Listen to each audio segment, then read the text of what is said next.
Bagaimana detik-detik ketika langit terbuka dan seorang nabi yang diangkat Allah beribu tahun yang lalu turun kembali ke bumi untuk menghadapi fitnah terbesar umat manusia. Bagian 1. Dunia diambang kekacauan. Pada akhir zaman, dunia berada dalam ketakutan yang belum pernah dirasakan umat manusia sebelumnya. Fitnah terbesar sepanjang sejarah, Dajjal, telah muncul ke permukaan bumi. Ia berjalan membawa tipu daya yang mampu menghidupkan yang mati secara ilusi, menurunkan hujan palsu, memberi rezeki pada satu kaum, dan membinasakan kaum lain. Banyak manusia tersesat dan mengikutinya, hanya sedikit yang bertahan dalam iman. Kaum beriman yang tersisa berkumpul di satu tempat, ketakutan namun tetap berharap pertolongan Allah Subhanahu wa Ta'ala. Mereka bersiap menghadapi Dajjal, padahal kekuatannya jauh melampaui kemampuan manusia biasa. Dan di saat itulah, sebuah peristiwa besar mulai terjadi. Awan-awan terbelah, cahaya memancar dari langit yang gelap, angin menjadi hening, seolah seluruh dunia menunggu satu momen penting yang dijanjikan sejak ribuan tahun lalu. Bagian 2. Turunnya Nabi Isa alaihi salam. Dalil sahih.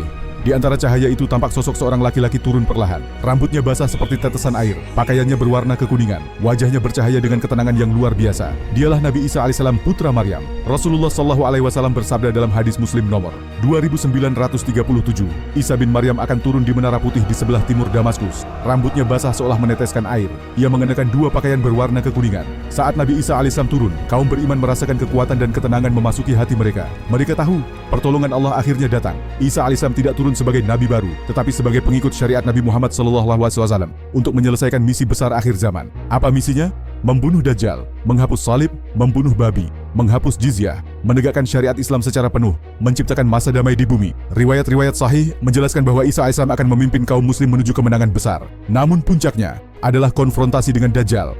Bagian 3. Pertemuan Isa AS dan Dajjal. Ketika Dajjal melihat Nabi Isa dari kejauhan, fitnah terbesarnya langsung runtuh. Dalam hadis Muslim, Rasulullah SAW menjelaskan, ketika Dajjal melihat Isa, ia meleleh seperti garam yang larut di air.